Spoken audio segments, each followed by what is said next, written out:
département de philosophie de la faculté des sciences et techniques de l'éducation et de la formation de l'Université Cheikh Anta Diop de Dakar. En mon nom, au nom du professeur Badondoy, au nom du professeur Adiba, au nom du professeur Souleymane Bachir Diagne, je ne vais pas être prolixe, je vais juste me réjouir de la tenue de cette activité. Je n'ose pas dire que je cours derrière le professeur depuis un bon moment, mais à chaque fois qu'on s'est rencontrés à l'occasion des différentes rencontres internationales où s'organise le livre, la dernière fois je crois que c'était à Rabat, où on avait échangé sur cette possibilité, et voilà, ça s'est fait aujourd'hui, et je tiens quand même à vous en remercier. Nous connaissons tous votre agenda chargé. Nous sommes là pour échanger autour de vos 2 derniers livres qui viennent d'arriver à Dakar. On vous a entendu en parler ailleurs et on aimerait bien aussi de vive voix et puis vous avoir en face de nous. Merci à Papa Lune de se laisser emporter à chaque fois que je le sollicite. Cette activité s'inscrit dans le cadre de ce que nous appelons les after-work de l'Harmattan, mais sauf que là on est un samedi matin. C'est un after-work après la semaine. Là, il y a 15 jours, nous étions ici dans cette même salle avec un autre éminent intellectuel. Et si je ne m'abuse aussi, je faisais la confidence à Papa Lunsar tout de suite. Dans 15 jours également, nous serons ici, peut-être dans l'après-midi ou voilà, parce que lui il m'a dit, avec le doyen Abdoulaye Diaw, qui cette fois-ci ne sera pas face à ses lecteurs, mais sera face à ses auditeurs. Voilà, il est en train de travailler sur ses mémoires. Et voilà, ça va prendre un peu de temps de le faire, mais avant de le faire, il a 80 ans. Il est en très bonne forme et il a accepté de se laisser embrigader par mes désirs. Merci à tous et à toutes. Voilà, je donne la parole à Badondo, plutôt à Hadiba, qui par la suite la donnera au professeur Badondoy. Adi, tu as la parole, mon cher. Bonjour. Merci d'abord à tous de votre présence. Je suis Adiba, je suis le chef de département de philo de la FASTEF. Je suis l'un des co-organisateurs de cet événement. Et puisque je sais que vous êtes tous là pour m'écouter, je vais parler juste 45 minutes et puis je vais laisser la parole aux panélistes. Donc, non, je pense que si je fais ça, vous allez me taper dessus et me sortir. Donc, je vous remercie de votre présence. Merci, professeur, d'avoir accepté d'être là ce samedi matin. Merci à tout le monde d'être là ce samedi matin. Papa Alioune, je te remercie vraiment d'avoir accepté de faire le travail qu'on aurait fait très mal si tu n'étais pas là. Et je vous remercie à tous et je vais aller m'asseoir et passer la parole à Badondoy.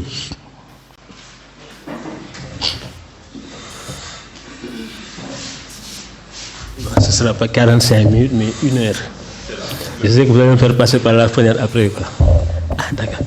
Bon, voilà. Je voudrais d'abord remercier Diallo pour cet accueil ici ce matin pour présenter les 2 ouvrages de Bachir Diagne. Je voudrais aussi remercier Bachir pour sa disponibilité et toute la joie qu'il éprouve, je le sais, de venir présenter ses livres au Sénégal. Les 2 ouvrages qu'il vient de sortir sont liés, même si l'un parle de son autobiographie et que l'autre s'occupe d'une question purement philosophique qui est l'universel.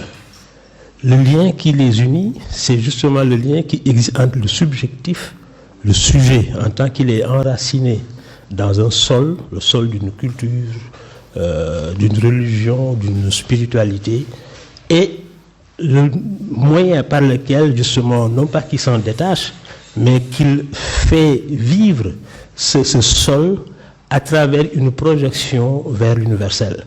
Et c'est ça qui fait que l'universel n'est jamais, en fait, une donnée intemporelle, mais qu'elle est toujours à l'œuvre dans ce que vivent les hommes. Et c'est ça qui établit ce rapport entre ces 2 ouvrages. Et c'est donc une très belle occasion pour nous que de pouvoir justement les présenter ensemble ce matin. Je voudrais donc remercier Alioune, le journaliste, qui va donc poser toutes les questions que nous aurions mal posées dans notre jargon de philosophe, jargonnage incompréhensible et juste parce que mal pensé. Voilà, merci beaucoup.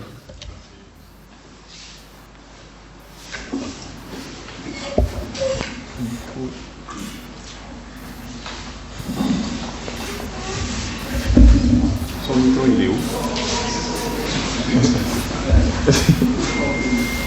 On peut faire ça?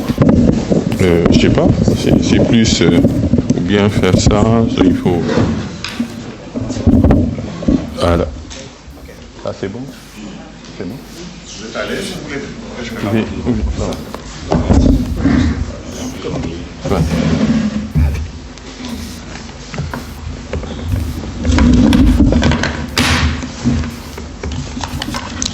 Une, deux, oui. Bonjour à toutes et à tous. Un réel plaisir d'être là. Bonjour à M. Diallo, l'initiateur, celui qui nous a accueillis ici. À l'association des professeurs de philosophie également qui a participé à cette organisation, cette présentation de 12 ouvrages. Le professeur Badondoy vient de dire que les deux peuvent faire un seul ouvrage parce que universaliser pour un dialogue des cultures et Ubuntu ne s'exclut pas, ils se complémentent, ces deux ouvrages-là. Un plaisir d'être toujours en compagnie du professeur Souleymane Bachir Diagne. Moi je dis, et je l'ai dit sur les réseaux sociaux avec un ton blague, je dis je suis le seul journaliste qui ait eu plus d'entretien au Sénégal avec professeur Souleymane Bachir Diagne, et j'ai dit en haut, avertissement, ce que j'ai dit est vrai. Et c'est vrai. Et il y a eu des internautes qui sont venus dire « Ah, félicitations, félicitations », ça a fait un peu un succès virtuel, mais je me suis dit, comme on est à l'ère de l'entrepreneuriat, pourquoi ne pas créer une agence SBD, Souleymane Bachir Diagne, pour ceux et celles qui voudront tout simplement avoir une interview, un entretien, une discussion, ça peut payer avec l'aval un peu du professeur. Quand on dit professeur Souleymane Bachir Diagne, il y a un mot qui suit, c'est disponibilité. Je peux en témoigner, j'en témoigne. La première fois que je l'ai interviewé en présence du professeur Badondoy, j'étais stagiaire. Je l'ai appelé, il a décroché. Et la plus grande peur au monde est que quand j'ai dit professeur Souleymane Bachir Diagne, je voudrais avoir une émission avec vous, et il a répondu oui. C'était ma plus grande peur au monde. Je pensais à un nom pour dire un peu à mes collègues, et pourtant j'ai essayé. Donc merci à ce public en présentiel, merci à ce public virtuel, hein, parce que c'est diffusé sur la chaîne Facebook de Harmattan. Et parmi ce public virtuel, il y a de grandes personnalités au monde qui ont demandé un peu de les saluer. Javier Milei, Viktor Orban, Matteo Salvini, Donald Trump, Elon Musk, Jordan Bardella, Marie Le Pen, Bruno Retailleau, et pour tropicaliser un peu les salutations, Tahirou Sarr. Professeur Souleymane Bachir Diagne, pour parler un peu de votre premier ouvrage, est-ce qu'il ne faut pas dire à ce public virtuel Ubuntu? Merci infiniment. Transformer Ubuntu en salutation pourrait être une excellente idée, en effet. Et dans ce cas-là, je voudrais dire Ubuntu à tous ceux qui me font l'amitié d'être ici présents pour cette conversation avec toi. Te remercier parce que, en effet, depuis la première fois où nous avons eu un entretien télévisé, nous avons développé, toi et moi, une connivence qui me fait le plus grand plaisir. C'est donc avec le plus grand plaisir que je réponds oui chaque fois que tu m'invites. Chaque fois que les espaces où on parle de philosophie ici dans notre pays m'invitent, parce que le paradoxe serait que je ne parle de mon travail et de ce que je fais qu'à l'extérieur et que je ne le fasse pas ici chez nous. Il semble qu'il y a des gens que cela agace que je parle ici.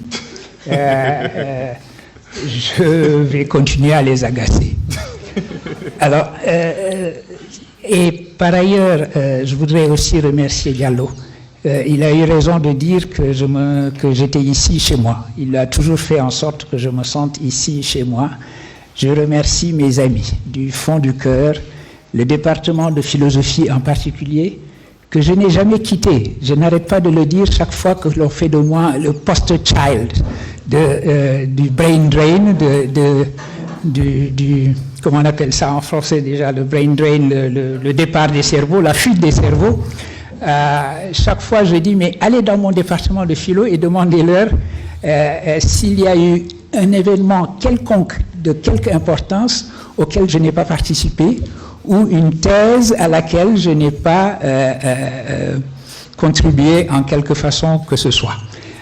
Et donc, je voudrais les remercier du fond du cœur d'avoir toujours fait en sorte que la filia que nous constituons, la communauté que nous constituons, m'est maintenue dans la communauté philosophique sénégalaise. Le département et l'association des philosophes sénégalais. Et voilà, donc Ubuntu, en effet. C'est le hasard des choses qui fait que désormais, ce mot Bantou, devenu un concept éthique et politique, est associé à mon travail. C'est la raison pour laquelle d'ailleurs, lorsque cet entretien que j'ai eu avec Françoise Blum et qui a été publié dans le livre, comme étant le livre Ubuntu, lorsque cet entretien s'est terminé, Étienne Anaheim, qui est un collègue de l'École des hautes études en sciences sociales et qui est également le directeur de la maison d'édition EHESS, m'a dit, mais on va prendre comme titre Ubuntu. J'ai dit, écoute, je ne vois pas trop pourquoi, on peut garder simplement entretien. Il me dit, non, parce que maintenant tu es identifié à ce mot-là, et c'est avec un grand plaisir que je m'identifie à lui. Alors, à part Bardella, Trump et les autres, je veux bien dire Ubuntu aux internautes dont tu viens de me parler. Merci infiniment. Merci à vous. Ubuntu, le mot, il est important parce qu'il fait un ouvrage. Pourquoi aller puiser dans la culture bantou pour faire un ouvrage? Autrement dit, le titre qui est un livre d'énonciation anticipée. Et une question annexe, quel serait le bon mot, le mot juste pour parler comme Mahali Gassama, pour le Wolof? Ubuntu serait affilié à quel nom Wolof qui serait peut-être le titre de notre ouvrage parlant un peu de ce chapitre? Alors, d'abord, un peu l'histoire du devenir concept de ce mot, de la manière dont ce mot qui est, j'insiste à chaque fois, un mot tout à fait banal au départ des langues bantoues, pas seulement de la langue zoulou, mais des mots bantous, parce que il est par essence même, ce mot est essentiellement bantou. Il a la même racine que bantou, et donc on le retrouve en effet de l'Afrique du Sud jusqu'en Afrique centrale. Ceux avec qui j'en parle, les collègues qui sont des bantous, avec qui j'en parle, ont toujours des variantes pour le mot Ubuntu, etc. C'est un mot. On le trouve commenté, l'une des premières fois où on le trouve commenté dans un ouvrage de philosophie, c'est dans le livre de Alexis Kagame, le philosophe rwandais, dans le livre qu'il a écrit en 1956 et qui s'intitule « La philosophie bantou rwandaise de l'être ». Alexis Kagame a une approche de la philosophie qui repose fortement sur l'analyse philologique des mots des langues bantoues. Et c'est ça qui rend son livre si précieux. C'est ça qui fait de son livre quelque chose qui n'a rien à voir avec l'ethnophilosophie qui a été critiquée par notre cher Paulin Untonji et auquel Bado a consacré un ouvrage de référence.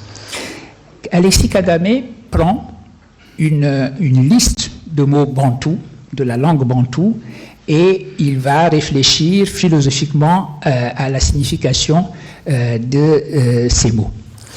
Et ça devient une sorte de lexique, un dictionnaire d'un certain nombre de mots, et il explique en particulier dans ce livre la manière dont, dans les langues bantoues, on passe du concret à l'abstrait. Comment, à partir d'un mot abstrait, on construit un concept, à partir d'un mot concret, on construit un concept abstrait. Il dit, on le fait en général en ajoutant le préfixe « ou ». Alors, si vous avez le mot « bantou », qui est le pluriel de « muntu », « bantou », c'est les humains, les hommes. et Ubuntu. Donc les voyelles n'ont pas, les linguistes expliqueront pourquoi les voyelles n'ont pas d'importance ici, c'est la racine tout qui est la chose la plus importante. Mais enfin, vous avez le mot Bantu, Ubuntu, lequel signifie les humains, et si vous ajoutez le préfixe ou, ça devient l'humanité, au sens de la totalité des humains. Et sa réflexion, la réflexion qu'il ajoute, c'est de dire, curieusement, les langues bantoues ont toutes spécialisé Ubuntu, non pas dans la signification d'une totalité des êtres humains, mais dans l'idée d'humanité au sens où on parle de se montrer humain. C'est difficile en français de voir la nuance, elle est plus facile en anglais. En anglais, vous dites humanness pour parler de l'humanité de quelqu'un, le sentiment humain. Vous avez manifesté beaucoup d'humanness à ce malheureux, et par différence avec humanity. Et donc, si je prends les concepts en anglais, puisque la distinction est faite en anglais, Alexis Kagame explique que Ubuntu a été spécialisé dans la signification de humanness, se montrer humain, montrer de l'humanité, alors que, dit-il, il y a un autre mot maintenant pour parler de la totalité de l'humanité. Mais il s'en tient là, il n'en dit pas plus sur Ubuntu. Et c'est important de voir qu'au moment où il écrit, donc à la fin des années 50, le philosophe qu'il est n'a aucune raison de mettre un accent particulier sur le concept de Ubuntu. Je dis cela parce que à peu près exactement à la même période, donc lui écrit en 1956. Au milieu des années 50, 55-56, il y a eu en Afrique du Sud la grande rencontre des différentes organisations progressistes qui ont fait un grand congrès très important pour parler ensemble de ce que devrait être l'Afrique du Sud post-apartheid. Il y a eu là, évidemment, des différents partis politiques, dont le plus important était l'ANC de Mandela, bien sûr. Il y avait également les grands syndicats sud-africains, et il y avait aussi le Parti démocrate, essentiellement blanc et communiste. C'était en général les blancs communistes. Bref, tout ce monde-là se réunit et élabore une sorte de charte de ce que serait l'Afrique du Sud une fois libérée de l'apartheid, ce que devait être le combat contre l'apartheid. Le mot Ubuntu n'est pas prononcé à ce moment-là, mais visiblement c'est lui, rétrospectivement, quand on voit ce que c'est devenu, c'est lui qui est en quelque sorte le climat, c'est lui qui constitue le climat dans lequel cette grande rencontre s'est tenue. Et donc, au début des années 90, 1994, l'Afrique du Sud post-apartheid arrive au jour. C'est le moment où le mot de Ubuntu va devenir cette fois-ci un concept philosophique, éthique et politique. Autrement dit, la philosophie, c'est cette démarche qui consiste à prendre les mots de la langue et à les transformer, à les reconstruire en concept. Que signifie reconstruire en concept un mot de la langue? C'est voir à un moment donné que ce mot peut se charger d'une signification telle qu'il va permettre de formuler les problèmes qui se présentent, qui se posent, et qu'il va permettre d'explorer et d'analyser ce problème. Donc, tous les mots de la philosophie n'est pas une langue spéciale, elle est un usage spécial de la langue. Autrement dit, dans le cadre philosophique, les mots prennent une signification qui est liée évidemment à leur signification banale dans les mots de la langue, mais une signification qui est telle qu'on voit bien qu'il s'agit non plus seulement de mots, mais de concepts opératoires qui vont avoir une efficacité, une efficience, une efficace, comme on dit dans notre jargon, dans le champ social et politique. Et c'est à cette construction-là que vont procéder Desmond Tutu et Nelson Mandela, essentiellement d'ailleurs Desmond Tutu. qui va lui donner une sorte d'orientation éthico-théologique. Pourquoi? Parce que le problème qui se posait, qui était à la fois un problème éthique et un problème politique, c'était le problème de la constitution d'une Afrique du Sud hors de la logique des tribus. Les tribus avaient été la définition même du régime sud-africain, puisque apartheid, étymologiquement, ce mot qui signifie séparation, apart, être à part, donc c'est la même racine, c'est une racine anglo-saxonne, et hide, qui est aussi une manière anglo-saxonne de constituer un terme abstrait.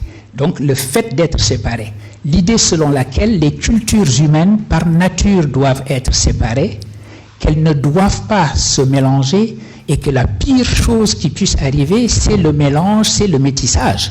L'apartheid sud-africain est une machine de guerre contre le métissage humain, contre ce que Édouard Glissant va appeler plus tard la créolisation du monde. Et donc, il s'agissait d'opposer à la logique de la séparation des cultures humaines et de leur simple juxtaposition une logique de la constitution d'une humanité commune. L'apartheid disait qu'il n'y a pas d'humanité, il n'y a que des humanités. Eh bien, il s'agissait de mettre en place un concept qui dise il y a quelque chose comme l'humanité qui doit être un principe régulateur, qui doit être notre horizon, qui doit être le principe même des actions que nous allons mener. Et c'est comme cela que le mot de Ubuntu a été forgé et pensé et construit comme un concept philosophique et non plus seulement comme un simple mot. Et c'est la raison pour laquelle il va apparaître dans le premier draft, dans le premier brouillon de la Constitution sud-africaine. Et c'est très important parce que c'était la première fois qu'un mot des langues indigènes apparaissait dans une constitution moderne. Et donc Ubuntu va apparaître dans le premier draft avec la définition que lui donne pour l'essentiel Desmond Tutu, et il va disparaître dans la constitution définitive de l'Afrique du Sud. Aujourd'hui, si vous lisez la constitution de l'Afrique du Sud, vous ne trouverez pas le mot Ubuntu, mais la définition, elle, est restée. Le mot n'avait plus grande importance dès lors que le concept et sa définition figuraient bien dans la constitution sud-africaine. Quand vous parlez d'humanisme, on vous dit oui, mais vous êtes une élite occidentalisée et vous avez perdu vos racines, donc vous êtes une espèce de tourbillon sans racines, etc., etc. Mais pourtant, c'est cela le chemin, comme disait Mitterrand. Le chemin également, c'est ce nouvel espace public, qui est le virtuel. Ubuntu, vous l'aviez dit, c'est muillé en logiciel, Ubuntu, mais c'est muté en Frankenstein sur les réseaux sociaux. Réseaux sociaux face à Ubuntu, tremplin ou béquille? Les réseaux sociaux sont comme la langue d'Ésope, la meilleure et la pire des choses. La meilleure dans la mesure où les réseaux sociaux, par définition et dans leur nom même, devraient être des moyens de faire communauté, de constituer de la sociabilité, de la socialité et d'être une traduction technologique de Ubuntu. Mais on voit que les réseaux sociaux peuvent aussi très facilement être transformés et être happés, pour ainsi dire, par le tribalisme. Le tribalisme se satisfait parfaitement de ces outils-là parce que vous pouvez constituer à l'intérieur des réseaux sociaux des sortes de bulles, même des sortes de commandos. Vous avez de véritables commandos politiques dans les réseaux sociaux qui sont là à l'affût de ce qui se dit et qui regardent si ce qui se dit ressemble véritablement à la direction qu'ils prennent, et si ce n'est pas le cas, waouh, c'est le lynchage médiatique des réseaux sociaux. Ça veut dire que vous allez aller dans une direction et vous le faites à la manière de commando, c'est-à-dire d'une manière tout à fait préparée et réglée. Ce n'est pas, on fait comme si les réseaux sociaux c'était simplement l'image de l'opinion à un moment donné. C'est pas vrai. On fabrique les opinions, on les manipule. Ça veut dire que, mettons que nous soyons 10, je prends 10 amis ici, chacun de nous se donne 10 pseudos. Et puis, on est là à l'affût sur nos réseaux sociaux et nous jouons le jeu de nous répondre. D'ailleurs, j'écris quelque chose, je fais comme si je me répondais en prenant un autre pseudo et j'essaye de créer un effet boule de neige. Eh bien, les tribus marchent de cette manière-là. Les tribus aujourd'hui se sont emparées en grande partie des réseaux sociaux, mais il faut qu'on puisse imaginer de rendre les réseaux sociaux à leur destination première, à leur idéalisme premier. Malheureusement, nous n'en prenons pas pour l'instant le chemin. Il faut se souvenir que Zuckerberg a commencé comme un idéaliste, avec son hoodie, son côté un peu anarchiste, qui quitte Harvard sans avoir fini, etc., et qui a un air tout à fait idéaliste dans la signification qu'il donne à ces réseaux sociaux, parce que ça a commencé comme ça. Créer un petit réseau social à l'intérieur de Harvard, à l'intérieur de la Ivy League, et se rendre compte qu'on peut aller jusqu'à l'humanité. Aujourd'hui, il a perdu toute trace de son idéalisme. Il s'est mis entre les mains des tribalistes souverainistes que sont Trump et Elon Musk, et il vient de nous dire qu'il s'en fiche de la vérité. Oui. Ça ne l'intéresse plus. Il a enlevé le fact-checking. Il a enlevé le fact-checking de Meta. Et donc, ça veut dire que le fondateur même de ce réseau-là, d'un des plus premiers et des plus importants réseaux sociaux, décide que les fake news peuvent parfaitement, on peut s'accommoder des fake news, ce qui est diriger les réseaux sociaux vers leur tendance au tribalisme, au lieu de les diriger vers leur tendance à la création de l'humanité. Mais de toute façon, c'est le monde dans lequel nous vivons. On va vivre avec ces réseaux sociaux-là, avec leurs méfaits, mais il faut essayer, en effet, de toujours continuer le combat pour être digne de cet héritage que nous ont laissé Mandela et Desmond Tutu. La parole ouverte au public pour les questions avant d'enchaîner avec le deuxième ouvrage. Oui.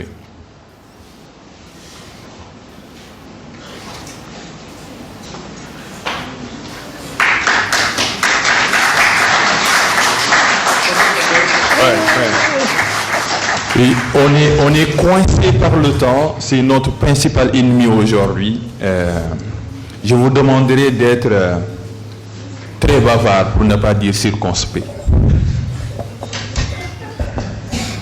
Bonjour, l'assistance.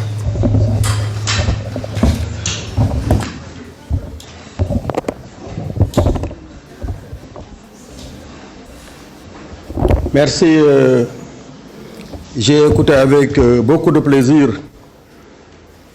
l'éminent professeur Souleymane Bachir Diagne. Je voulais tout juste faire un témoignage et réaffirmer encore une fois l'admiration que le petit frère a eu toujours pour son grand frère. Souleymane Bachir Diagne, je reprends ces mots, nekkal nit toute proportion gardée mooy kuy niite xelam. Professeur, en face de vous, je suis obligé de faire preuve de beaucoup de teggin. Teggin, c'est intraduisible en français, en bon français. Je peux me permettre de dire que c'est l'art de contourner ce qui est choquant. Au lycée Malick Sy, où j'étais avec mon grand frère Badondoy, à l'internat précisément, on m'avait enseigné les figures de style, l'euphémisme. Au lieu de nit deena nga ne nit nelaw na wala nit làqu na. Ça, on me l'avait enseigné. Professeur, vous êtes de Saint-Louis, mais l'histoire a voulu, Dieu a voulu, c'est au lycée Van Vollenhoven où le grand frère a décroché le baccalauréat. Au lycée Van Vollenhoven, ñaar ñi ci dàqoon a jàng dàq cee jàng ba léegi histoire retenir ko kenn ki jigéen la kenn ki góor. Ku jigéen ki, retenez bien mes chers étudiants, Rose Dieng la tudd. Ku jigéen ki Rose Dieng. Ku góor ki Souleymane Bachir Diagne. Souleymane Bachir Diagne, il a parlé tantôt de Léopold Senghor. Senghor a eu beaucoup d'admiration pour Souleymane Bachir Diagne. Lorsque mon grand frère a réussi à Normal Sup, le premier président, l'immortel Léopold Senghor, a dit Non. Moi, j'ai fait école normale, j'ai échoué. Un Sénégalais ne peut pas passer dès le... Il dit non, j'ai vérifié cette information. Il s'adresse à Abdoulaye Fofana, brillant ministre de Senghor, par ailleurs mon illustre homonyme. Il a dit, Abdoulaye Fofana, est-ce que cette information-là est exacte? Il a dit, oui, oui, c'est exact. Souleymane Bachir a réussi à Normal Sip. Il a dit, ah, moi j'ai échoué lorsque je l'ai fait. Donc je peux me permettre de dire aujourd'hui que Souleymane Bachir Diagne est un surdoué. Et il dit à Abdoulaye Fofana, moi je n'ai jamais connu un surdoué, sauf un. Du Sénégal jusqu'en France, où j'ai étudié, le seul surdoué que j'ai connu, il s'appelle Georges Pompidou. dañ doon jàngandoo musuma ko gis mu tijji livre musuma ko gis mu tijji kay lu ñu def ma raw ñu. C'est là où j'ai compris que Georges Pompidou est un surdoué. C'est Georges Pompidou qui prend le relais après le départ du général de Gaulle. Il dit donc Souleymane Bachir Diagne est un surdoué. Abdoulaye Fofana lui dit exact. Je connais bien ce garçon-là. Bayem sama wóolare la suma xarit la. Après 20 ans de pouvoir, Senghor est parti s'inspirer des différences pour mieux apprécier les similitudes de Léopold Senghor. Et c'est Diouf, son héritier, qui prend le pouvoir. Ah, lorsque professeur Madame Diouri devait partir, que vous avez remplacé à la présidence de la République, Diouf a dit, je veux que Souleymane Bachir Diagne devienne mon conseiller. Lorsqu'il a été approché par un autre Domundar, mon grand frère Cheikh Tidiane Dieye, brillant journaliste, Bachir a dit, je suis d'accord pourvu tout simplement qu'on me laisse continuer d'enseigner à l'université de Dakar. Et Diouf a dit, bon écoute, là je suis d'accord. Au moment où le professeur était conseiller de Diouf et professeur à l'université, Diouf, héritier de Senghor, se plaisait à dire, est-ce que le professeur est là? On dit oui. Est-ce que le professeur a un temps libre? Oui. Est-ce que vous pouvez demander au professeur de venir? On va échanger. Et lorsque Souleymane débarquait dans le bureau de Diouf, Diouf pendant 30 minutes, 1 heure de temps, 2 heures de temps, en fonction de son emploi du temps, lui posait n'importe quelle question qui lui traversait l'esprit. Et le professeur Souleymane Bachir Diagne, pris au dépourvu, répondait avec beaucoup d'aisance. Et Diouf a fini par dire, je suis très admiratif de mon conseil Souleymane Bachir Diagne. Professeur, il y a 30 ans, on avait philosophé autour de la démocratie, c'était à Thiès au CAT, Cercle Amical Thiès. L'éminent professeur, l'immortel Moustapha Souran était le modérateur des débats. Ce soir-là, vous aviez ébloui Ousmane Tanor Dieng, qui me disait que Abdoulaye Fofana Seck, je suis fier de l'organisation de ce dîner-débat. J'ai écouté avec plaisir Souleymane Bachir Diagne. Et il me dit, il faut refaire la même chose. Et je l'ai refait 2 ans après. C'est Abdourahmane qui était le modérateur, c'était à l'hôtel Novotel. Ce soir-là, le professeur avait commencé par dire, à l'entame de la conférence, j'ai le tract. J'enseigne à l'université Bardo. J'enseigne à l'université, il m'arrive rarement d'avoir le tract. L'assistant a regardé le professeur, il a dit, j'ai le tract parce que la caméra devant moi là, j'ai l'impression qu'au delà de cette salle, c'est des milliers à travers le monde qui sont en train de me suivre. Je vous demande d'applaudir merveilleusement le professeur Souleymane. Professeur, vous êtes une fierté pour le Sénégal, vous êtes une fierté pour le continent. Il ne faut pas qu'on brûle nos stars. Lorsque Diouf, Senghor sont partis, lorsque vous aviez organisé les concertations sur l'enseignement supérieur, tous les sachants dans ce pays avaient dit, voilà la personne qu'il nous faut pour les réformes, pour réformer l'enseignement supérieur. Professeur,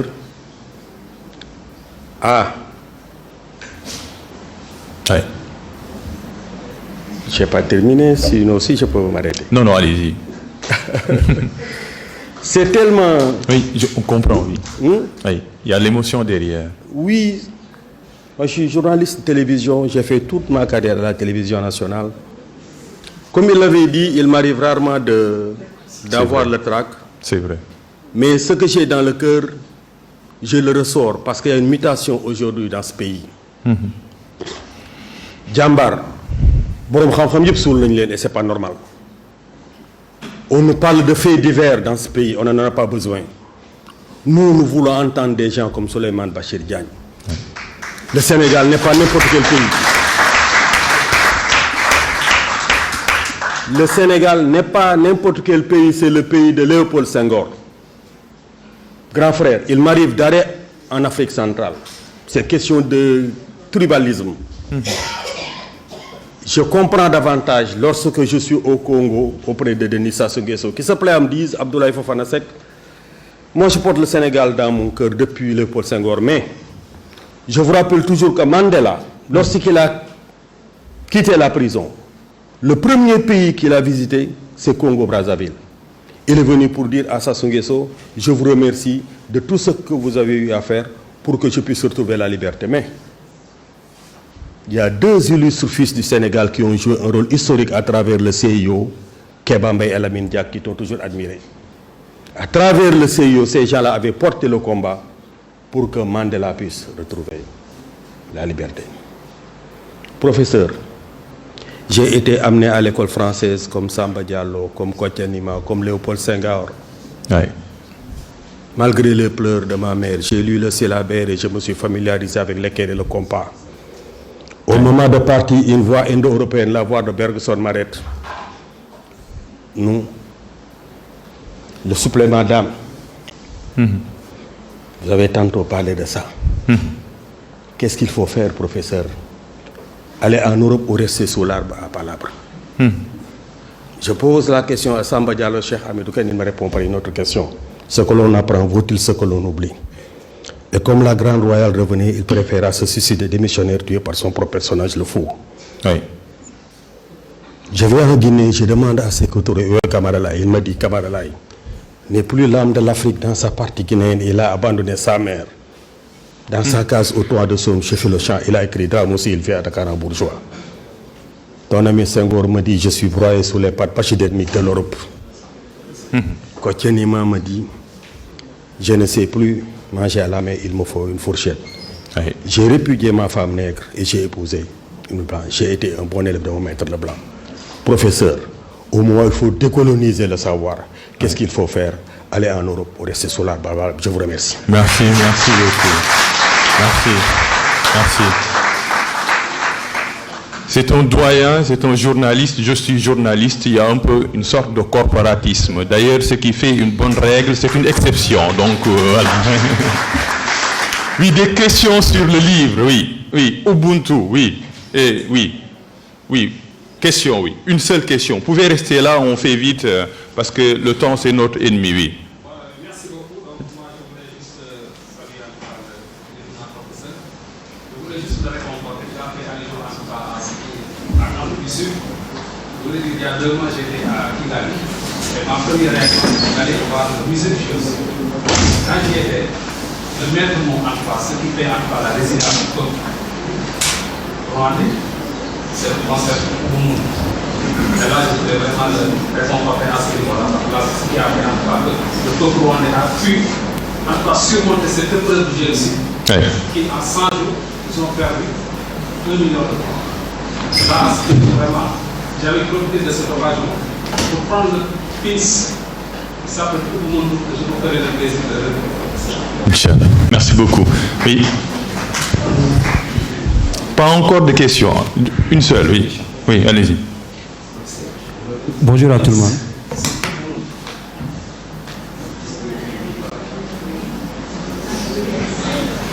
Merci, merci beaucoup. Merci. Merci, oui. En fait, je tenais également à remercier le professeur parce que je me suis permis de servir à travers l'un de ses concepts. C'était à l'occasion au moins de son ouvrage de la traduction, le concept d'hospitalité. C'était au moment où je devais écrire un article en droit international sur la question des intraduisibles. Aujourd'hui, je m'intéresse à la question des droits fondamentaux dans les relations entre l'Afrique et l'Europe occidentale. Donc la question que j'aimerais lui poser, c'est de savoir aujourd'hui, sur le terrain juridique, sur le terrain du droit, comment est-ce que la notion d'Ubuntu devrait pouvoir être inscrite dans cet univers-là, et quel doit être l'acceptable ou bien l'inacceptable, surtout du point de vue de la question des droits fondamentaux dans les relations entre l'Afrique et l'Occident. Merci beaucoup. Okay, merci. Cette dialectique entre Ubuntu et le juridisme. Oui, professeur. Oui. Puisque ma voix porte comme celle d'un Ubuntu, ou celui qui a certainement reconquis son Ubuntu en rejoignant le Sénégal. Je suis Abderrahmane Gaïdé et j'ai l'habitude de dire à haute voix et les yeux dans les yeux que je suis d'origine mauritanienne. Et je le répète toujours pour démontrer quelque chose d'extrêmement important qui m'a été transmis ici au Sénégal. Je ne vois pas quel serait l'intérêt de trouver un équivalent Ubuntu dans nos langues ouest-africaines. Ce qui est pertinent, c'est la philosophie qui se cache à l'intérieur du concept. Et d'ailleurs, ce serait une très bonne chose que nous ayons un terme qui ne répond pas à nos critères d'accent et qui nous permet de réfléchir ensemble pour bâtir une humanité. Tout à l'heure, celui qui questionnait a demandé à Gano ou à un autre d'essayer de traduire Ubuntu en pulaar. Et tout à l'heure, j'ai dit qu'il était inutile de trouver un mot équivalent. L'essentiel, c'est d'aller dans la philosophie. Mais je crois que dans le pulaar, c'est un peu difficile. Neddo, moi nit. Nedagal, moi nité. Mais je crois que ça ne peut pas traduire Ubuntu. Si je me hasarde un tout petit peu, je pourrais peut-être utiliser le terme wolof qui me plaît beaucoup, Nit Ndiaye. Parce qu'un jour, j'ai posé la question à mes étudiants pour leur demander qu'est-ce que signifie Ndiaye dans le mythe. Ils me répondent tous Santle. J'ai dit non. Certainement, c'est l'être transcendantal vers lequel nous aspirons, mais que nous n'atteindrons jamais. Et en quittant la Mauritanie, j'étais Nit, simple, appartenant à une population bien déterminée. Quand je suis arrivé au Sénégal, on m'a dit, mais Ndiaye amna de, Nit Ndiaye amna. Je me suis évertué jusqu'au jour d'aujourd'hui, je cherche à être ce Ndiaye. Qui est Ubuntu pour moi. Ubuntu. Merci beaucoup. Merci, professeur. Oui, après, oui, l'autre après, oui. On prend 5 questions, après on donne la liberté princière au professeur de répondre à 2 questions pour le moment. Bonjour. Donc, tout d'abord, permettez-moi de faire Ubuntu, professeur, honorable professeur. Je vais faire triplement Ubuntu. Je vais faire Ubuntu d'abord par rapport à vous et par rapport à une grande sœur que je veux rendre hommage. Elle s'appelle Cathy Dieng. Moi, je suis de Saint-Louis. Nous ayant vu ensemble sur une photo, elle m'a supplié de vous dire bonjour, parce que vous étiez ensemble à l'UCAD.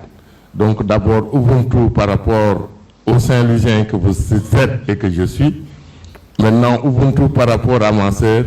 Et Ubuntu par rapport à mon professeur de philosophie, qui s'appelle M. Ali Woutal, qui est présentement aux États-Unis et que vous avez enseigné.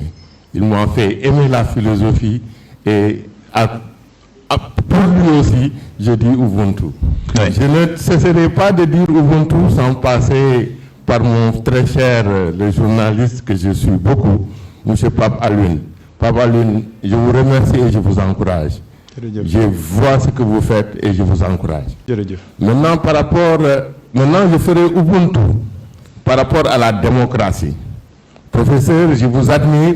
Je n'ai jamais osé vous critiquer, mais à un certain moment, je vous ai critiqué. Pourquoi?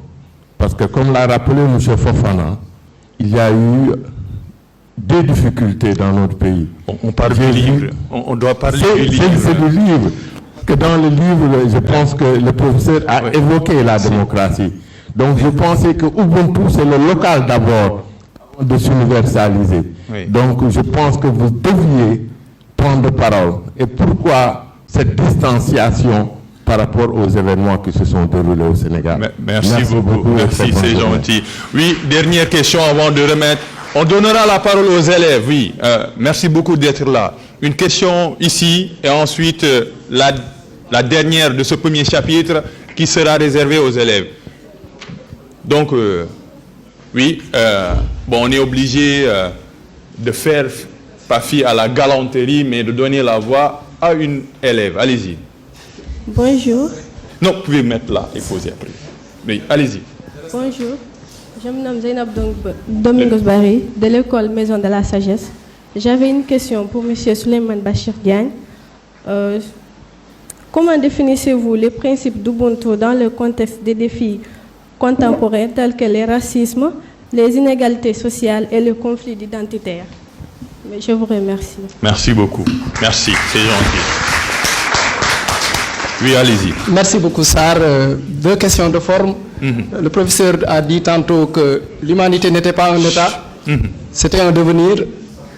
La question que je pose, est-ce que le titre universalisé ne reflète pas cet État, cette construction? Parce que vous n'avez pas utilisé le terme universel, ni l'universalité, mais le verbe universaliser. C'est-à-dire c'est un processus en construction, c'est un devenir, c'est une quête et c'est une aventure humaine. Ça, c'est la première question. La deuxième question, qui est également une question de forme. Ubuntu est composé autour d'un entretien. Est-ce que cette mise en scène n'est pas en même temps une forme d'incarnation de cet appel à l'horizon?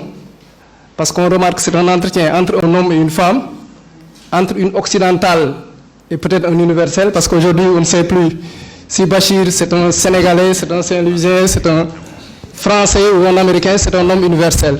Et enfin, je voudrais confirmer ce qu'il a dit tantôt, c'est qu'il n'a jamais quitté le département de philosophie, que je remercie, ainsi que la Société sénégalaise de philosophie et Harmattan, parce qu'il y a enseigné, il a encadré, et aujourd'hui, Bado me fait comprendre que le professeur lui-même est au centre de deux thèses au moins qui portent sur lui, sur Leibniz et sur peut-être d'autres auteurs. Merci encore pour cette initiative. Merci beaucoup. Merci, professeur. À vous la parole pour les réponses par rapport aux questions.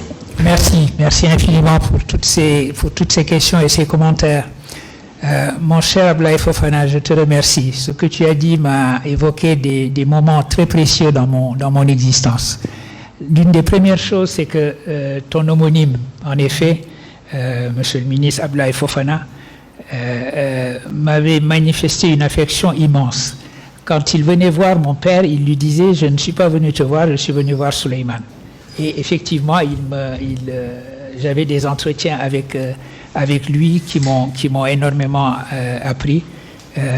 Que Dieu l'accueille dans sa miséricorde et l'élève dans son paradis le plus élevé. Et ce que tu as dit également de mon parcours me permet de saluer la présence de mon oncle Ablaye Kane. Parce que c'est à Ablaye.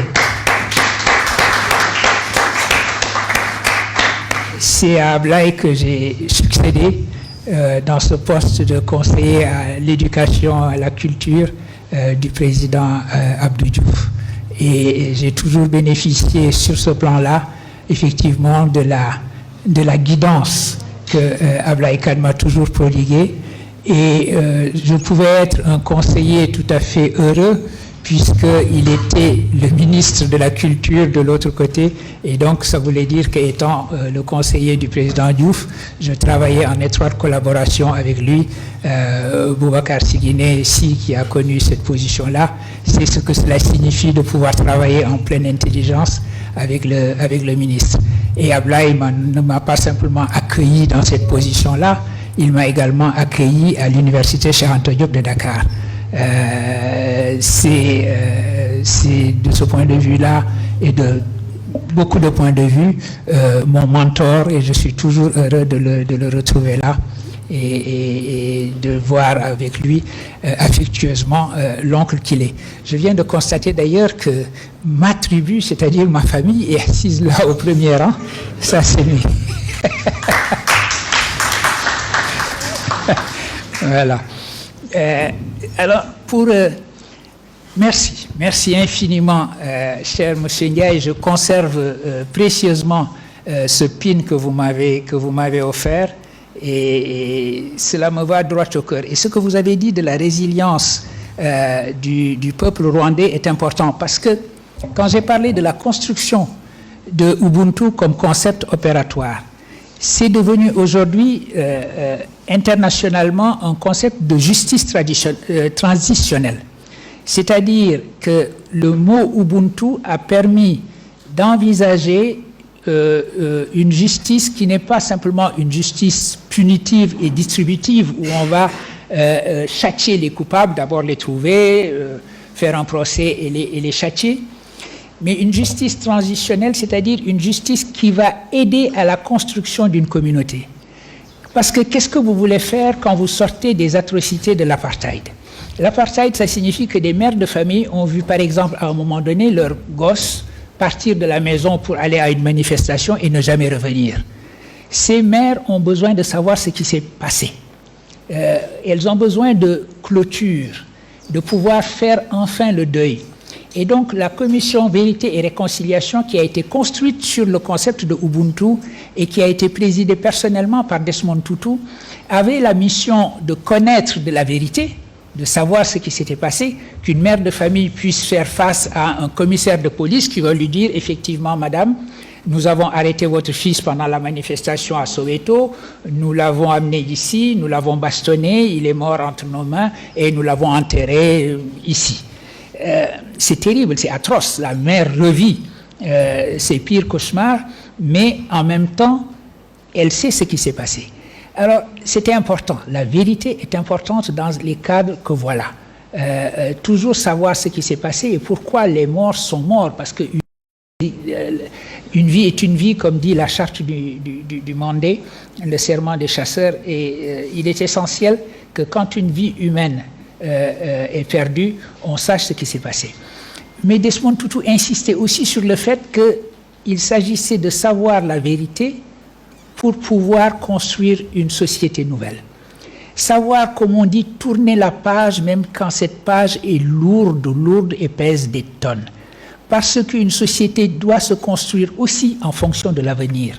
Ce que Ubuntu partage avec la prospective, c'est l'idée que les actions que nous devons envisager et mener aujourd'hui doivent nous être davantage dictées par l'avenir que nous regardons que le passé qui est derrière nous. Autrement dit, c'est parce que nous voulons faire communauté ensemble, c'est parce que nous voulons faire humanité ensemble que nous allons agir de telle ou telle manière et prendre les décisions de justice en fonction de cela. Quand vous avez une tragédie comme celle du Rwanda, où quelqu'un peut, le matin, en sortant de sa porte, voir un voisin et savoir que ce voisin a égorgé, par exemple, des personnes de sa propre famille, et pourtant le voisin est toujours là. Qu'est-ce que vous voulez faire? Comment pouvez-vous coexister avec cet individu-là? Et pourtant, vous avez besoin de le faire, parce que sinon, vous ouvrez un cycle de vengeance qui ne s'arrêtera plus jamais. La tragédie du génocide du Rwanda était la dernière en date d'autres tragédies. Ça avait commencé, c'est la raison pour laquelle d'ailleurs toute la génération de Kagame a grandi en Ouganda et a fait ses armes dans les armées de Museveni avant de venir au Rwanda et arrêter le génocide et maintenant être au pouvoir. Et c'est la raison pour laquelle ce pays est devenu aussi anglophone. Donc quand on a compris cela, quand on a compris que Ubuntu au Rwanda avait aussi pour mission d'arrêter le cycle de vengeance, alors à ce moment-là, je crois qu'on a compris la signification de Ubuntu, qui est un combat. C'est la chose la plus difficile qui soit. Tournons la page, c'est difficile pour la victime de dire une chose pareille. Tournons la page au nom d'un avenir que nous avons à construire, au nom d'une humanité que nous avons à inventer ensemble, au nom de notre co-humanité, cela ne va pas de soi et c'est la raison pour laquelle Ubuntu est un combat. Ce n'est pas simplement prenons notre guitare et chantons ensemble la beauté de l'humanité. C'est au contraire, battons-nous pour faire en sorte que ce monde de la fragmentation, ce monde des tribus, devienne un monde humain, un monde cosmopolite. Donc, merci infiniment de m'avoir donné l'occasion de parler de Ubuntu dans sa signification de justice transitionnelle. Gaïdé, merci aussi. Et alors, pour les interrogations sur la manière de dire ça en poulard, je me tourne encore vers mon oncle Ablaye Kane, parce que dans son livre sur les systèmes numériques, Ablaye, une chose très importante, pourquoi est-ce que 20, c'est NIT? Niti dërëm, c'est 20 fois 5 francs, c'était... voilà, quand tu disais Niti dërëm, parce que 20, si je parle bien sous ton contrôle, 20, alors l'idée que 20 est un chiffre pour la perfection. Nous avons, si nous pensons que compter, ça a à voir avec les doigts que nous avons en effet 20 doigts. C'est comme si la perfection était de l'ordre de 20 et qu'on disait nit. Parce que le système de numération en Wolof est très bizarre. Il commence à être en base 5, puis il devient en base 10. Enfin, Ablaye explique ça magnifiquement dans son ouvrage. Et donc, être au complet, être un humain accompli, en effet, on peut comprendre pourquoi être pleinement humain et correspond à ce chiffre 20. Alors, Neddo, ou ça, je vais laisser la famille du Fouta répondre sur ce plan-là. De Kaedi, ah bah oui, non, c'est une des origines familiales, Kaedi, Saldé et Pété. C'est là que la famille de ma mère, c'est de là qu'elle vient. Alors, merci infiniment pour mon frère saint-louisien m'avoir transmis les salutations de Cathy. Vous voulez bien lui transmettre mon plus cordial et amical hommage également, et d'avoir rappelé Aliou Tal, qui était un de mes étudiants aussi. Alors, sur la démocratie, vous savez, je vais vous donner peut-être un renseignement, parce que peut-être que ça ne se sait pas beaucoup. J'ai été jusqu'à ces élections-ci le président de la Décena aux États-Unis. La Décena, c'est le démembrement de la Sénat. Vous savez que la Sénat supervise nos élections, c'était sous la direction de Doudou Ndir. Et dans chaque région électorale du Sénégal, il y a une représentation de la Sénat qui est la Décena. Eh bien, aux États-Unis, en Amérique du Nord, je présidais la Décena. Présider la Décena, ça veut dire que quand Doudou Ndir est venu aux États-Unis avec le colonel Gay, père d'un de mes amis et ancien étudiant aussi de philosophie, j'ai levé la main droite et j'ai juré devant eux que je n'interviendrai jamais dans la politique du Sénégal. J'ai respecté mon serment. Déjà, quand je donne ma parole, je la respecte. Alors, si en plus je jure, évidemment, je suis totalement assermenté. Et donc, depuis, en effet, 2010, j'ai été élu...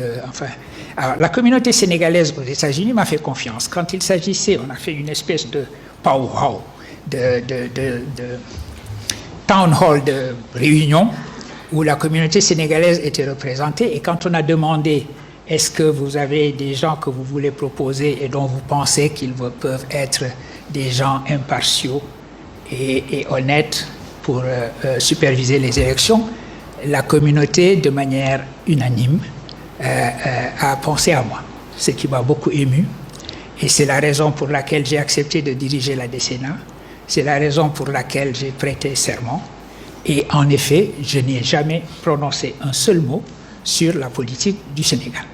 Et donc, voilà, l'explication est aussi simple que celle-là. Maintenant, ma tâche avec la Décena est terminée, puisque cette Décena-là n'existe plus. Une autre Sénat va probablement être mise en place, et déjà mise en place, il me semble. Et donc, mais je garde la liberté de me taire, en effet, parce que je n'ai pas non plus l'impression que le monde entier attende mes réactions sur telle ou telle chose. Et donc, je jugerai je jugerai à chaque fois, mais l'explication est celle-là. Elle est aussi bête et aussi simple que celle-là. J'ai en effet, jusqu'à 2024 maintenant, juré de ne jamais dire un mot sur la politique du Sénégal et je m'en suis tenu à ce serment. Alors, merci infiniment mes filles et nièces de l'école de la Maison de la Sagesse, que je considère comme étant mon école aussi, d'abord parce que c'était à côté de la maison de ma mère. Eh bien, je suis toujours heureux de vous voir et vous avez posé la question importante, la signification de Ubuntu par rapport aux défis contemporains, les défis que sont le racisme, les conflits sociaux et les identitarismes. Et c'est vrai que Ubuntu doit nous servir de boussole. Et je profite de votre question d'ailleurs, ma chère fille, pour vous dire la chose suivante. C'est vrai qu'aujourd'hui, la jeunesse d'Afrique du Sud est assez sceptique par rapport à l'Ubuntu. Vous avez aussi beaucoup de jeunes qui, quand vous dites Ubuntu, sont assez impatients, commencent à vous dire, mais oui, mais rien n'a changé, Mandela c'est bien gentil, Desmond Tutu c'est bien gentil, mais l'apartheid institutionnel n'existe plus, mais l'apartheid économique est toujours là. Le pouvoir économique est toujours entre les mêmes mains blanches et en particulier la question des terres se pose beaucoup. J'ai parlé tout à l'heure de cette jeune philosophe du Zimbabwe, Panache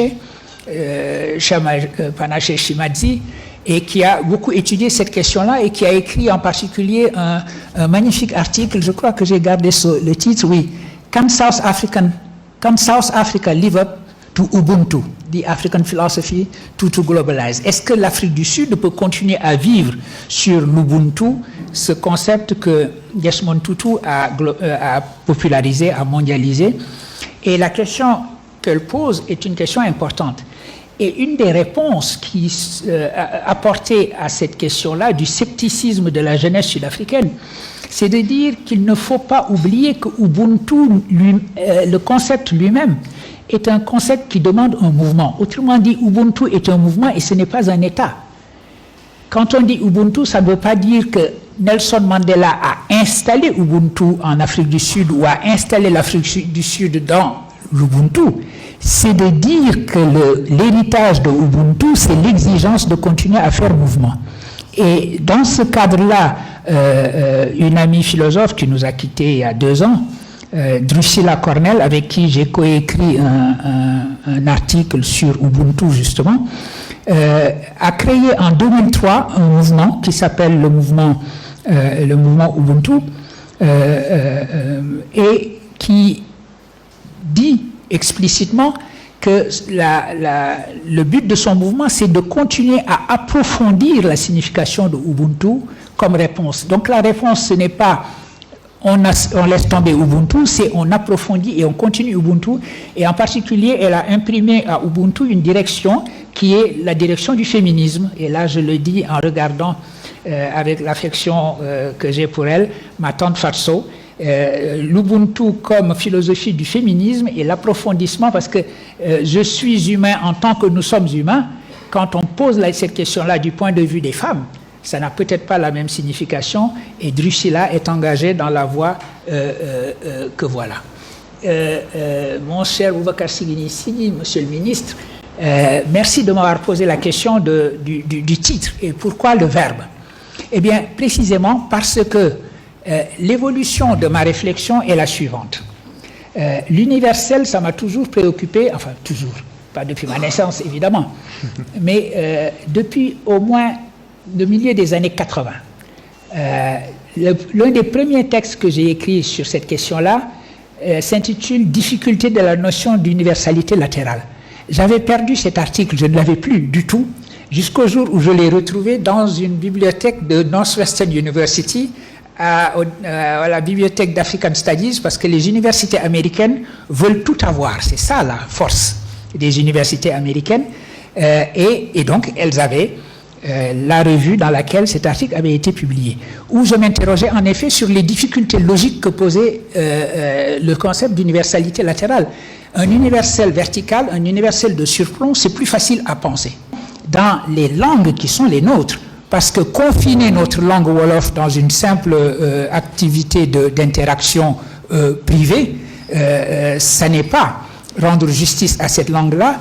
Il faut les rendre à leur devenir langue de création, leur devenir langue de science, évidemment.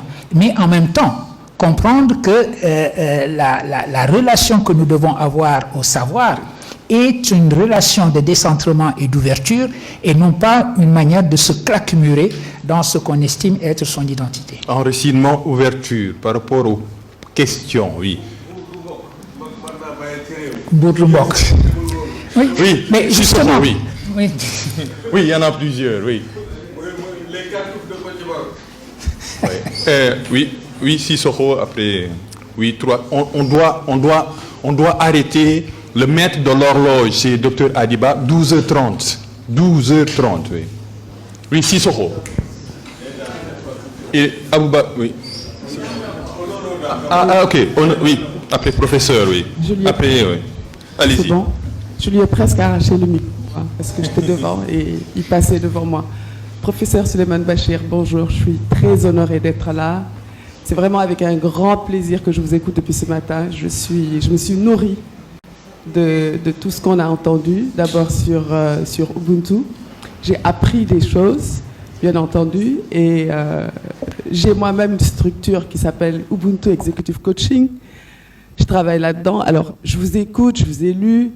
J'ai un peu travaillé sur le fagot de ma mémoire, qui est pour moi un des plus grands ouvrages, en tout cas qui m'intéressait moi, de mon point de vue.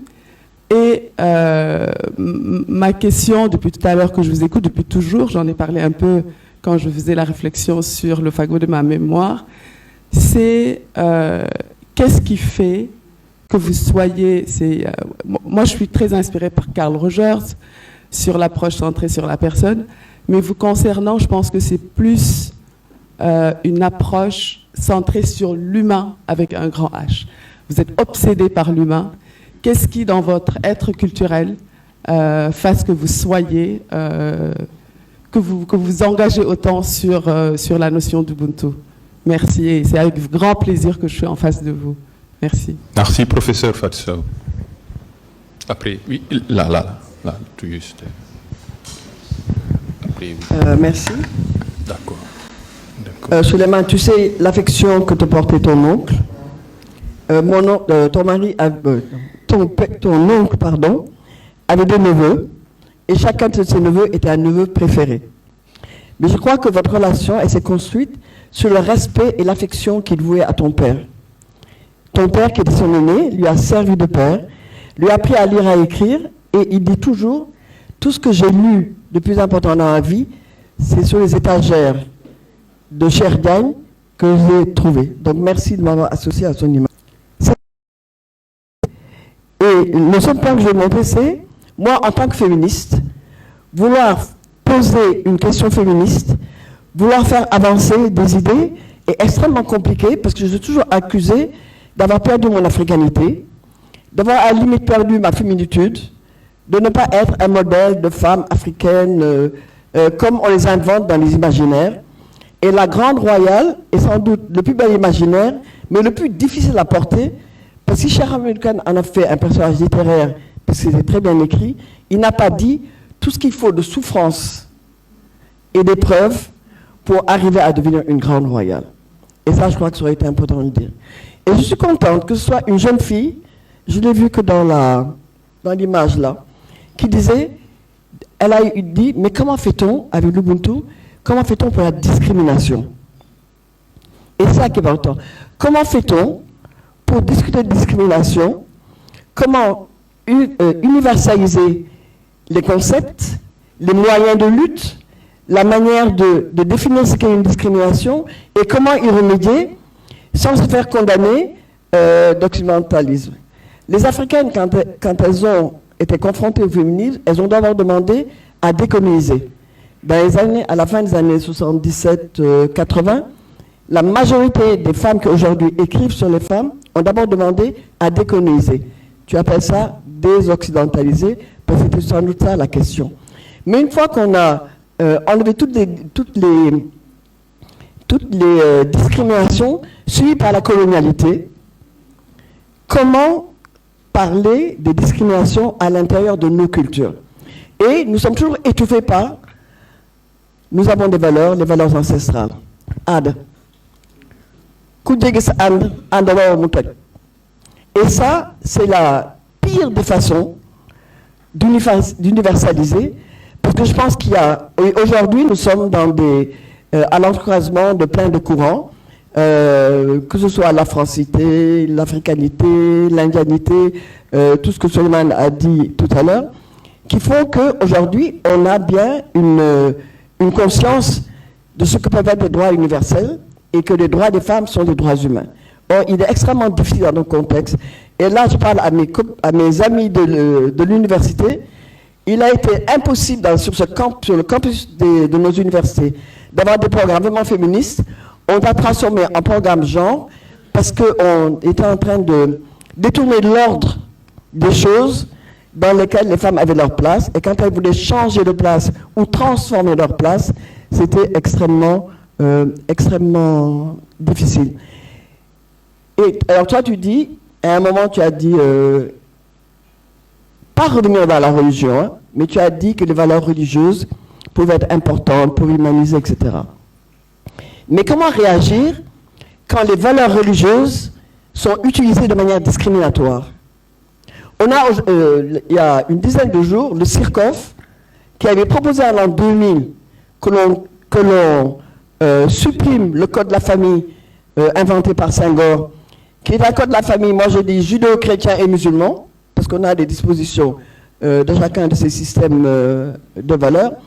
Comment il proposait que l'on supprime ce code de la famille, qui soit destiné aux étrangers, mais qu'on mette une charia obligatoire pour tous les Sénégalais.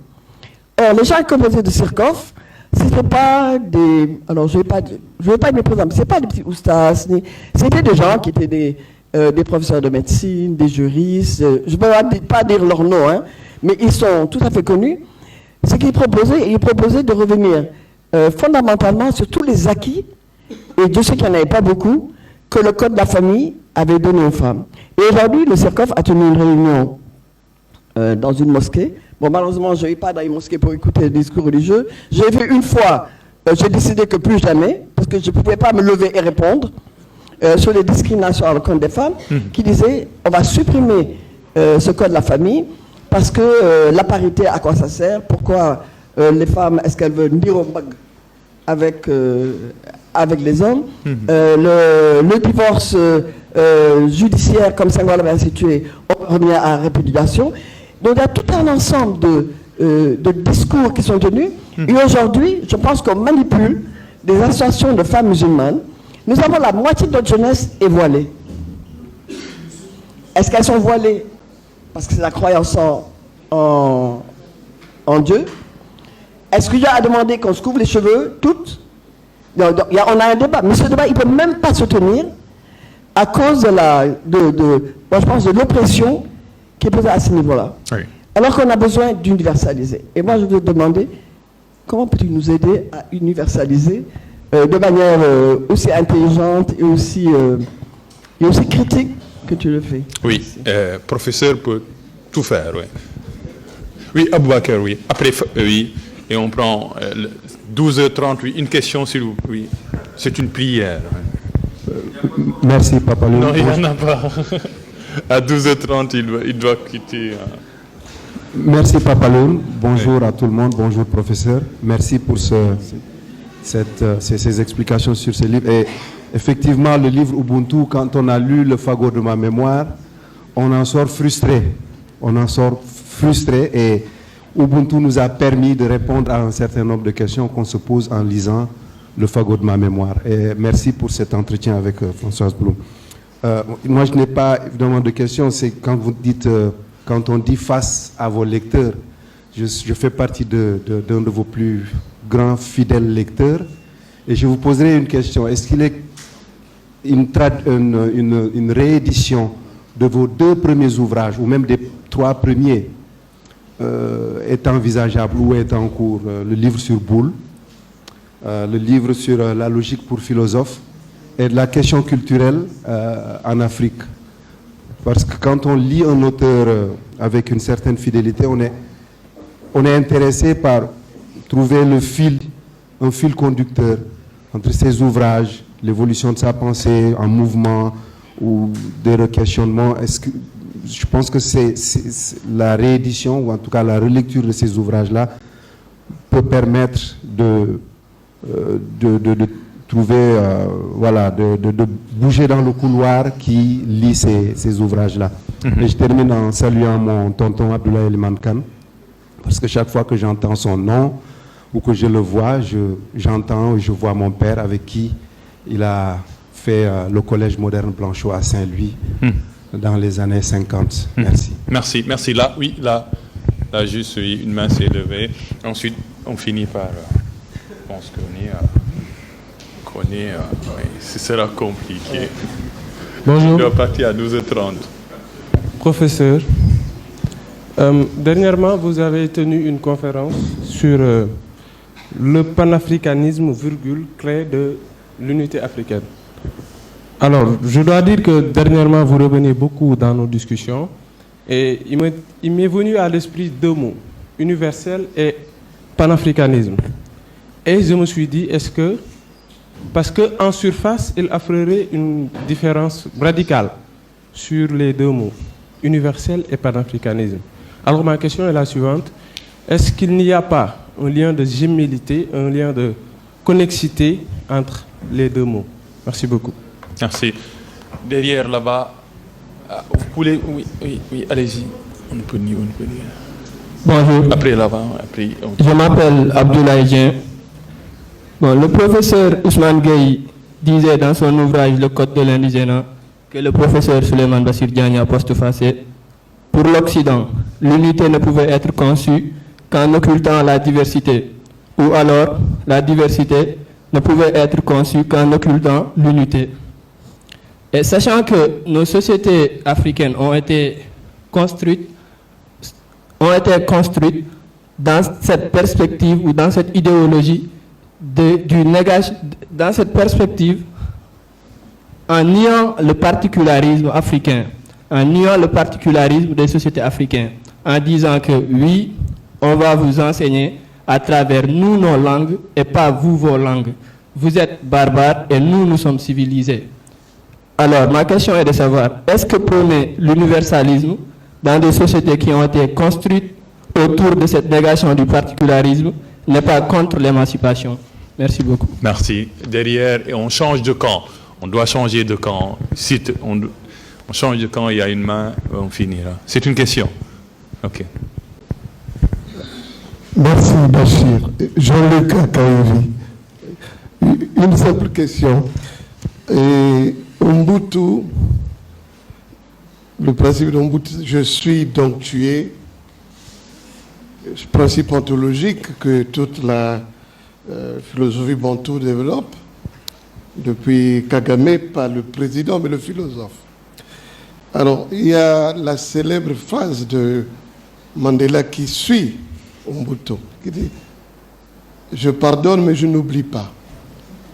Je pardonne, donc je n'oublie pas, tout simplement parce que Ubuntu est subsumé par le mot, j'ai cherché le mot, je ne le retrouve pas, mais je le retrouverai, le mot en Zoulou ou en Kossa ou en Débélé, mais je l'ai trouvé plutôt dans ma langue à moi, en Lingala, Kimia, c'est-à-dire la paix. Il n'est pas possible de se construire je et tu sans penseur Kimia, parce que ce qui fait que je suis et que tu es, c'est parce que dans notre regard, il y a toujours ce qui fait qu'on doit s'effacer. C'est-à-dire la guerre, c'est-à-dire la folie, c'est-à-dire la destruction. Or, l'homme porte en lui, d'une façon naturelle, d'une façon biologique, le fait de détruire. Alors, comment tu peux associer Ubuntu et Kimia, c'est-à-dire la paix? Merci. Merci beaucoup. Ici, une main ici, et on répond. C'est juste là. Il y a déjà 8 questions, je pense. Pour professeur Abdoulaye Eliman. Excusez-moi. Merci beaucoup. Je suis arrivé très en retard, donc tort, ne sachant pas ce qui a été dit auparavant, mais j'ai suffisamment lu les écrits de Suleiman Bachir Diaye pour deviner ce qu'il a dit dans ses deux ouvrages. Et lorsque je parle de Bachir ou que je le regarde, je ne peux m'empêcher de le faire sous deux rapports.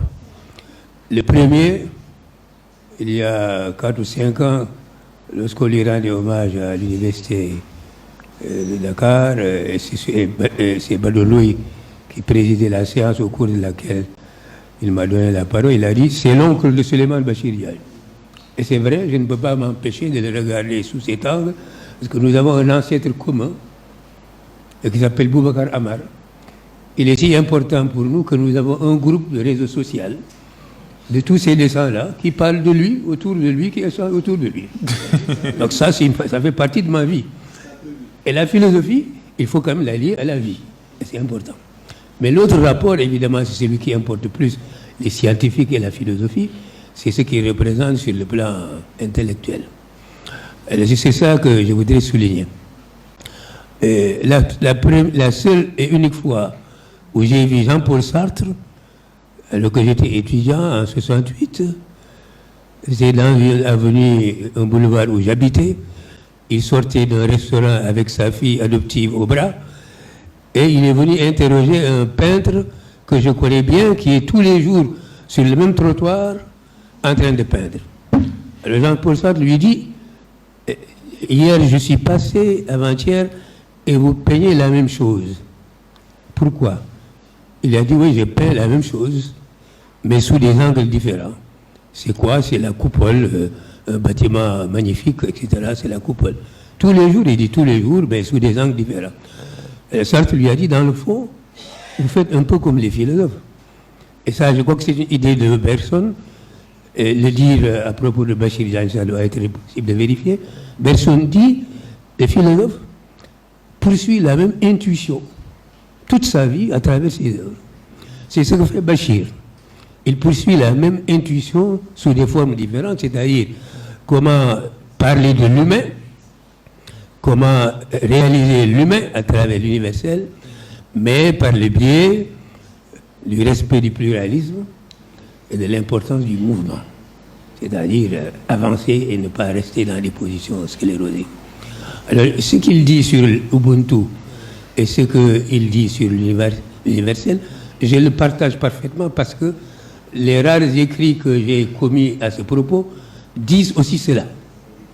Et c'est pour cela que, pour ne pas garder la parole trop longtemps, je vais poser la question suivante à Bachir. Je voudrais quand même préciser que ce qui m'a ouvert à cette conception de l'universel, c'est quand j'ai examiné de près les débats autour de la laïcité.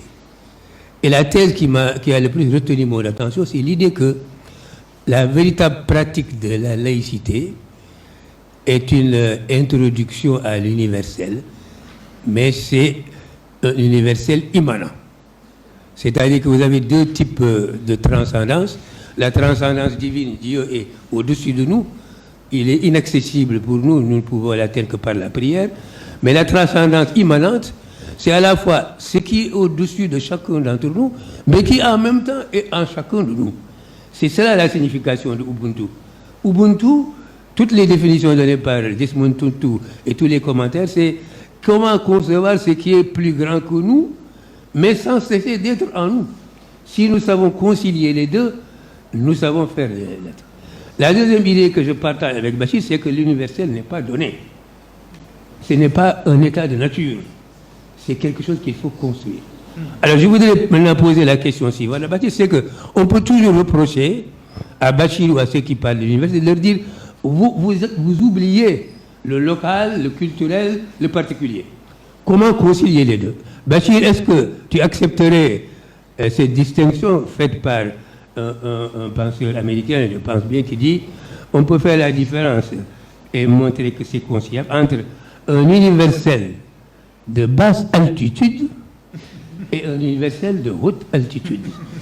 L'universel de basse altitude, ce serait le type de Ubuntu. Et l'universel de haute altitude, C'est celui que nous cherchons, qui n'est pas encore donné, qu'il faut construire et vers lequel nous tendons. Est-ce que ce distinguo te conviendrait? Merci beaucoup. Et on finit, oui, on finit par une question ici, parce que on finit par cette question et... Une seconde, lors de ma prise de parole, je vais pas reconnaître... Bien sûr, allez-y. Non, c'est important pour moi. Lors de ma prise de parole, pour poser une question, je n'avais pas reconnu le doyen Abdoulaye Eliman Kane. Oui. Abdoulaye, mes salutations les plus distinguées, mon très cher doyen. Et c'est une seconde. Je vous assure que c'est une seconde. Très sincèrement. Je vous assure que c'est une seconde. Allez-y. Oui. Une minute. Une question. Cher professeur, face à vous, je me sens, je peux dire, comme un gamin dans une bibliothèque infinie. J'avais un petit peu peur de prendre la parole, mais j'ai eu le courage parce que je me suis dit que j'ai quitté la région de Fatick ce matin pour venir ici assister à ça. Donc si j'ai une question, je vais vous la poser. Sur le fagot de ma mémoire, à la page 93, vous dites, je cite, « Qui je suis se découvre dans la réalisation de qui je dois être. Et la fidélité à soi est dans le mouvement de se devenir. » Justement, en parlant de ce devenir, j'aimerais vous poser une question parce que sur les pages 60 et 61 de toujours le fagot de ma mémoire, vous abordez un petit peu comment la difficulté de choisir après, par exemple, le baccalauréat au niveau du lycée quand on est jeune, comment choisir la direction que nous devons prendre pour notre carrière, pour notre avenir. Peut-être vous avez été aidé avec la lettre que votre papa a envoyée au directeur Louis, au proviseur de Louis le Grand. Donc, vous avez été aidé avec ça, mais j'aimerais savoir qu'est-ce qui vous a poussé, qu'est-ce qui vous a aidé réellement à opter la voie de la philosophie et, alhamdoulilah, de réussir sur cette voie. C'est ma première question. Bon. Non, mais allez-y.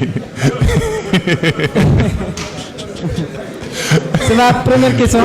Je pense mais oui, on l'écoute pour sa seconde question. La seconde est... Non, c'est seconde, il n'y a pas de... Voilà. Pour ma seconde question, j'aimerais savoir également comment partager des valeurs essentielles pour les jeunes plumes dans un monde à perpétuelle mutation et un monde, sur une Afrique ou un Sénégal, je dirais, où la culture de la lecture meurt à petit feu. Par exemple, moi, je ne me suis pas présenté, je suis Ba Abdoulaye, un jeune étudiant et écrivain, auteur de mon premier livre après 6 mois après le baccalauréat, en 2024. Le livre, c'est un livre qui parle il est intitulé Le couloir de la réussite, il parle de confiance en soi et d'autodiscipline.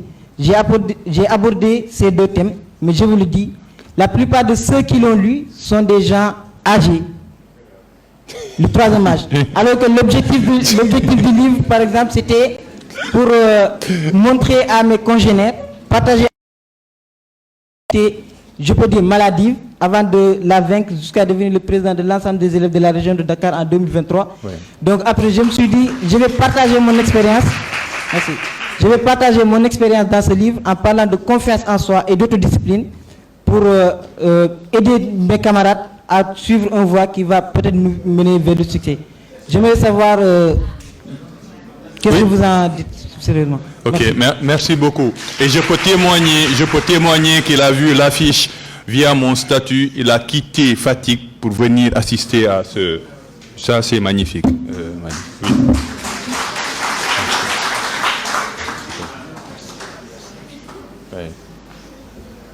Le couloir de la mort a été remplacé dans son ouvrage par le couloir de la réussite. Couloir de la mort, voilà, et il a écrit sur le couloir de la réussite. Il a quitté Fatick à 20h via un story. Je ne le ferai pas, je le dis et il l'a fait. Bravo, professeur. Merci infiniment. Je vais commencer par votre question, cher Abdoulaye Ba, et la dernière question sur la lecture. Vous avez raison de dire que le geste de lire est peut-être un geste qui n'est pas aussi immédiat qu'on pourrait le penser. Je raconte d'ailleurs dans le fagot de ma mémoire, et j'y reviens à propos des questions que Françoise Blum m'a posées, sur le fait que moi j'ai grandi au milieu des livres. C'est-à-dire que pour moi, prendre un livre était un geste tout à fait naturel, immédiat. C'est comme les enfants qui d'abord voient leurs parents, les adultes prier, qui commencent par faire le geste de la prière et qui ensuite font sérieusement leur prière. Donc, mais je peux parfaitement comprendre que ça ne soit pas aussi immédiat aujourd'hui. Et vous êtes un lecteur, vous avez cité même des pages de mon livre sur lesquelles vous m'avez interrogé.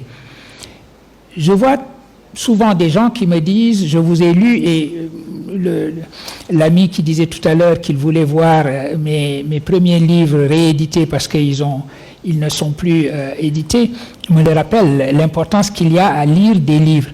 Mais je vois aussi de plus en plus des gens qui me disent j'ai suivi vos émissions sur YouTube, etc. Donc je suis en train de m'habituer à l'idée que j'ai un double numérique. Un Souleymane Bachir Diagne qui vit sur l'Internet et que l'on peut aussi citer puisqu'il dit des choses pas toujours contrôlées, parce que quand on parle, évidemment, ce n'est pas la même chose que quand on prend le temps de l'écriture.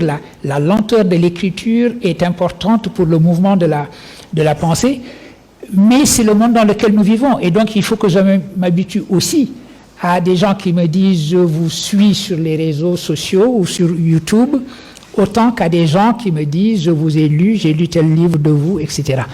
Et donc, il faut pas le déplorer, je ne pense pas. Il faut s'en accommoder, mais en effet toujours encourager le geste de lire, parce que la lenteur de l'écriture et la capacité que l'on a dans l'écriture, par exemple, de lire, de revenir sur des pages en arrière, elle est plus grande, cette facilité est donnée quand il s'agit d'un ouvrage comme le vôtre, par exemple, plutôt que quand il s'agit de quelque chose qui est sur l'Internet. Mais en tout cas, il faut aussi s'habituer à l'idée que la pensée peut être portée aujourd'hui par des médias autres que le texte écrit. Même si des gens comme moi, évidemment, sont davantage attachés à la chose écrite et que je prête davantage attention quand quelqu'un me dit « j'ai lu telle chose de vous » plutôt que quelqu'un qui me dit « je vous ai suivi sur les réseaux ». Les réseaux sociaux en tant que tels, évidemment, ça c'est pas l'endroit pour l'argumentation. On ne voit pas beaucoup d'argumentation dans les réseaux sociaux.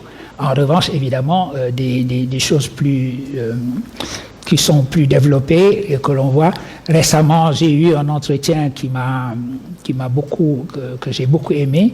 La conversation que j'ai avec Papa Lioune Sarr est de celle-là sur. Donc, il a une chaîne qui est sur YouTube maintenant. Publicité, c'est Belle Ligne, hein? Belle Ligne TV. Ah. Voilà. Donc ça, c'est le genre de production dont on est heureux, comme quelques jours auparavant, quelques semaines auparavant, l'échange que j'ai eu avec Edoui Plenel de Mediapart, parce que Mediapart aussi va dans cette direction-là. Donc c'est important. Alors, l'autre aspect de qui je suis, c'est qui je dois être, et la fidélité est dans le mouvement. Voilà encore une de mes idées uniques. L'idée que la fidélité est dans le mouvement, ça va avec la cosmologie qui est derrière le travail philosophique que je mène.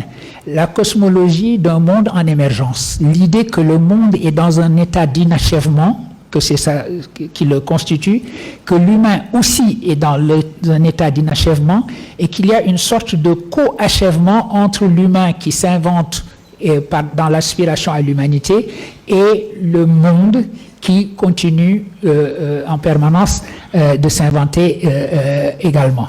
Et donc, c'est toujours rétrospectivement que l'on lit l'identité, à partir de la fine pointe du devenir. Par exemple, vous me posez la question de savoir qu'est-ce qui exactement a été ce moment de basculement où j'ai décidé de ne pas poursuivre une carrière d'ingénieur, mais plutôt une carrière de philosophe. La vérité, c'est que je ne sais pas. Je peux évidemment essayer de voir l'enchaînement des causes, la conversation que j'ai eue avec M. Dehevels, le proviseur de Louis-le-Grand. Je peux considérer que ça a été décisif, etc. Mais vous savez, on le reconstruit toujours de manière rétrospective. C'est-à-dire que quand j'écris sur ma propre trajectoire, je suis un homme qui est m'épaule du jeune homme de 17 ans que j'étais. Or, je ne suis plus ce jeune homme de 17 ans. Donc, ce que je lui fais dire, ce que je lui fais penser, c'est moi aujourd'hui qui le rétroprojecte sur lui. Et donc, d'une certaine façon, je le trahis. C'est Aragon qui parle du mentir vrai. L'autobiographie, c'est toujours mentir dans la vérité, mentir de manière vraie. Vous pouvez avoir l'exigence la plus grande de fidélité, vouloir être absolument honnête avec vous-même en disant je vais dire exactement les choses telles qu'elles se sont déroulées. Ça n'est pas possible parce que vous les dites à un âge où vous vous adressez au gamin que vous n'êtes plus. C'est-à-dire que je revois le gamin que j'étais quand j'avais 17 ans et que je venais de débarquer à Paris. Je peux revoir au fond l'enchaînement des causes qui ont fait qu'à un moment donné, j'ai dit bon, je ne vais pas à Lyon, je reste à Paris, je ne vais pas à l'INSA, je reste à Louis-le-Grand, je ne fais pas des mathématiques, j'en ai refait après. Parce que heureusement, j'ai eu le temps après l'agrégation, j'étais encore suffisamment jeune pour ne pas commencer tout de suite à travailler, et donc j'ai pu satisfaire mon désir de mathématiques en allant passer une maîtrise d'algèbre. Mais je peux voir ces choses-là, mais je les vois avec une certaine distance. Et donc, je vous dis ça parce que cet aspect purement biographique est aussi philosophique. Le fait que la vie soit mouvement, qu'elle soit définie précisément par l'innovation. Être vivant, c'est être toujours neuf. La vie est toujours production de nouveautés, et c'est ça la différence entre le vivant et le mécanique. Le mécanique reste dans l'état où il est. Le vivant, lui, produit toujours de la nouveauté. C'est la raison pour laquelle les penseurs les plus importants aujourd'hui dans le monde de l'islam sont des penseurs qui nous disent « Attention, à force de répéter que la bida est toujours négative, que dès qu'il y a bida, alors il y a changement, et que quand il y a changement, vous entrez en enfer. » Ça, c'est la citation mécanique qu'on vous donne toujours en vous disant « il a été dit que », et on vous cite ce hadith-là. Qu'est-ce qu'on fait du fait que la vie elle-même est innovation? C'est la vie qui est innovation. Vous ne pouvez pas lire le Coran aujourd'hui, comme le disait un Irakien du 8e siècle. De la même manière que je ne peux pas écrire sur le Souleymane Bachirian que j'étais il y a 17 ans, en toute honnêteté et en toute fidélité, parce que je n'ai plus 17 ans. Eh bien, comprendre cela, c'est comprendre ce que signifie que notre identité est celui que nous avons à devenir, que nous faisons en quelque sorte boule de neige avec nous-mêmes. C'est comme si nous étions un déclenchement d'une avalanche et que cette boule de neige grossit. L'originel et l'original est toujours là, mais il s'est enrichi dans le mouvement de devenir. Et ceci me guide vers ce que disait Fatso tout à l'heure. Je l'appelle Fatso parce que nous sommes dans un cadre académique, mais bien entendu, c'est ma tante. Et justement, la signification de cette charia et ce que signifie universaliser aujourd'hui. Ce que j'en dis, c'est que l'attention, il y a deux choses. Premièrement, que dit le Coran? Le Coran dit « Nous vous avons créé d'une âme unique ». Et cela a une importance considérable. C'est-à-dire que le point de départ, la prémisse suprême, c'est l'égalité ontologique radicale entre l'homme et la femme. La femme n'est pas dérivée de l'humain. La côte d'Adam, qui serait l'origine de la femme, n'est pas un récit coranique. Même si aujourd'hui, des musulmans répètent cela tellement qu'on a l'impression que c'est dans l'islam, ça ne l'est pas. l'origine n'est pas dérivée, dire nous avons créé min nafsin wahida, d'une seule et même âme. Ça veut dire que l'origine ontologique est une égalité radicale. Ça veut dire donc que cette réalité-là, de l'ontologie, de l'égalité radicale entre l'homme et la femme, il nous appartient à nous de la réaliser dans le mouvement de notre propre existence et dans le mouvement de notre vie. Que faisons-nous pour cela? Je suis heureux aujourd'hui d'avoir été élu à l'Académie royale du Maroc. D'abord parce que, évidemment, c'est un honneur immense d'être académicien du Maroc, mais ça me permet aussi d'être en relation directe avec des personnes qui réfléchissent dans la direction que voilà. Il y a en particulier une de mes consoeurs de l'Académie, pour laquelle j'ai la plus grande admiration, Asma Lamrabet, tu connais sûrement, qui a écrit des livres absolument admirables sur un certain féminisme islamique. Elle est profondément croyante, pratiquante, et également profondément cultivée sur les questions précisément de la charia.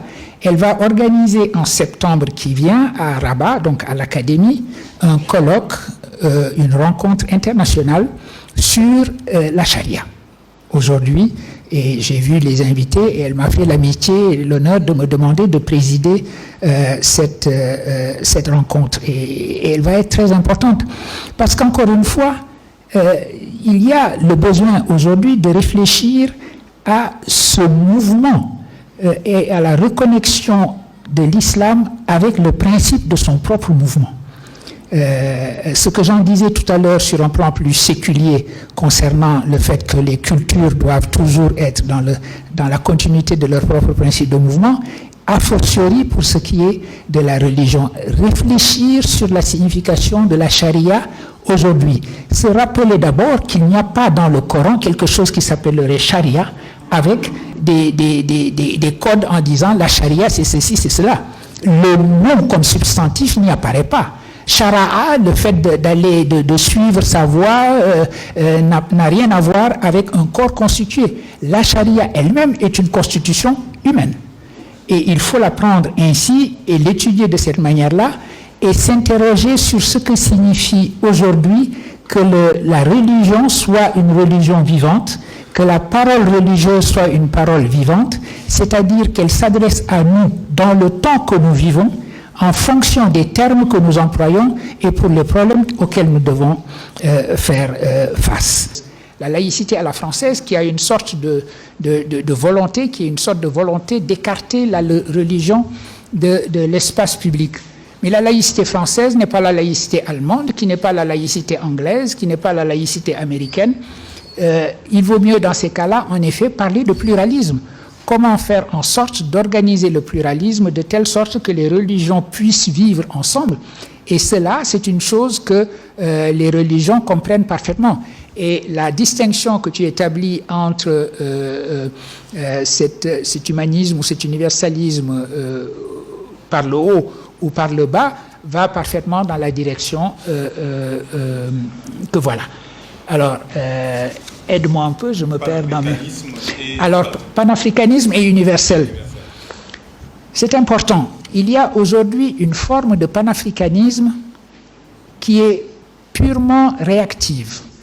On dit on est panafricaniste en fonction de ce contre quoi on est. Et on se demande que signifie un panafricanisme de la construction. C'est-à-dire un panafricanisme où nous ne nous retrouvons pas simplement par ce contre quoi nous sommes. Il faut être anti-impérialiste, soit, il faut être anticolonialiste, certainement, il faut être anti-néocolonialiste, certainement. Mais quand vous construisez le panafricanisme, c'est une construction qui est une construction positive et non pas une construction réactive.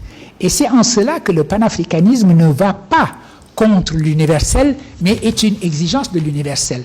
J'ai une citation que je donne dans mon livre, qui est une citation, encore une fois, de Alioune Diop. Et Alioune Diop dit la chose suivante, j'espère que je l'ai noté dans mes...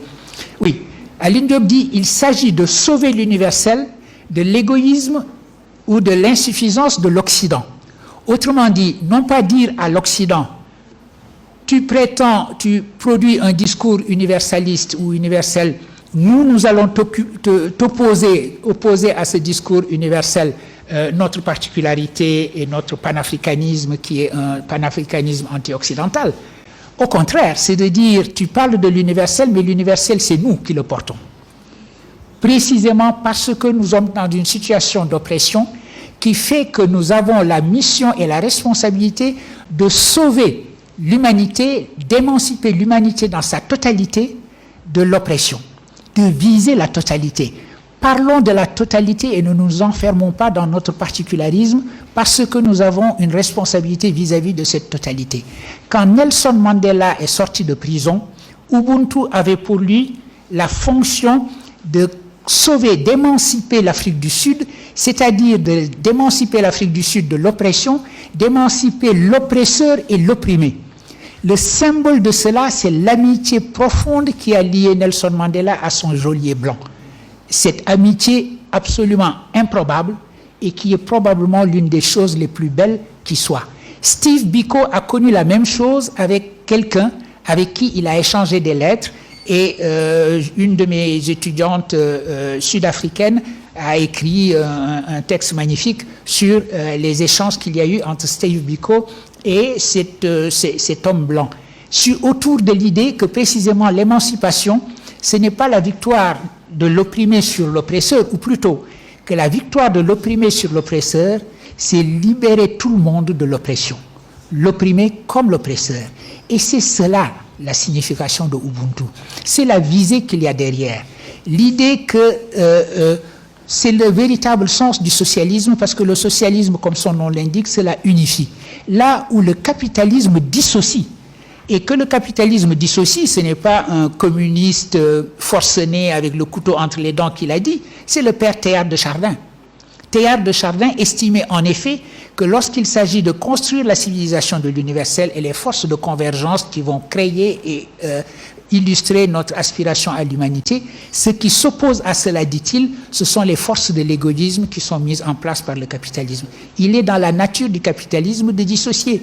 Le capitalisme se satisfait parfaitement d'une fragmentation culturelle du monde pourvu que les flux financiers, eux, ne soient gênés par aucune frontière. Sinon, les frontières culturelles, l'appropriation, un panafricanisme purement réactif, ils s'en accommodent parfaitement. J'espère n'avoir rien oublié. J'ai une question là, et ce sera la dernière. Est-ce qu'on peut pardonner dans la mesure où on ne peut pas oublier ce qu'on a pardonné? Oui. En effet, et ça me ramène à un aspect de la question de Jean-Luc aussi. Tout à l'heure, quand il a cité cette phrase de Mandela, je pardonne, je n'oublie pas. Pardonner, en effet, ce n'est pas oublier. Vous savez,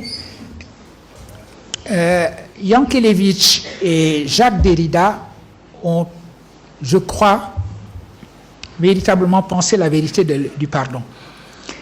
On ne pardonne, paradoxalement, le paradoxe du pardon, c'est qu'on ne pardonne que ce qui est impardonnable. Sinon, si c'est suffisamment banal pour qu'on puisse pardonner facilement, il n'y a pas de problème, il n'y a même pas à réfléchir.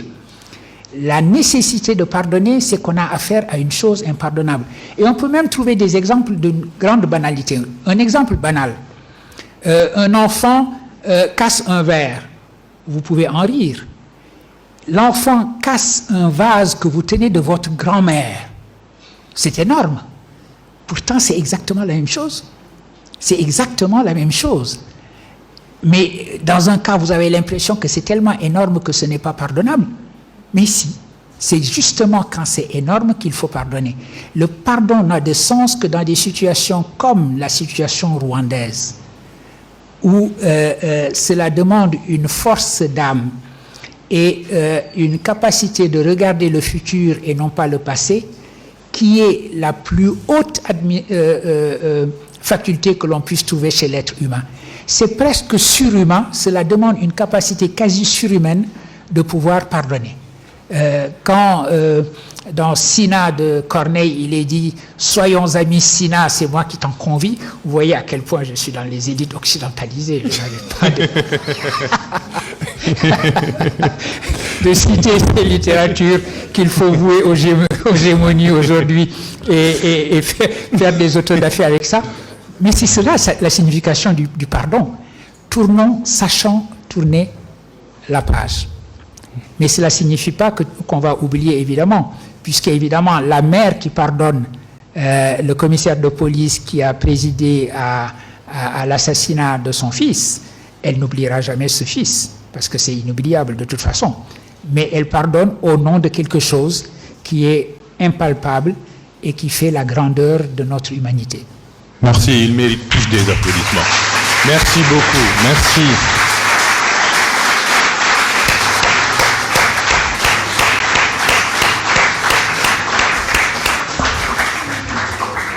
On ne sent plus l'heure, il est 13 heures passées, on nous a demandé de nous arrêter à 12h30, donc voilà.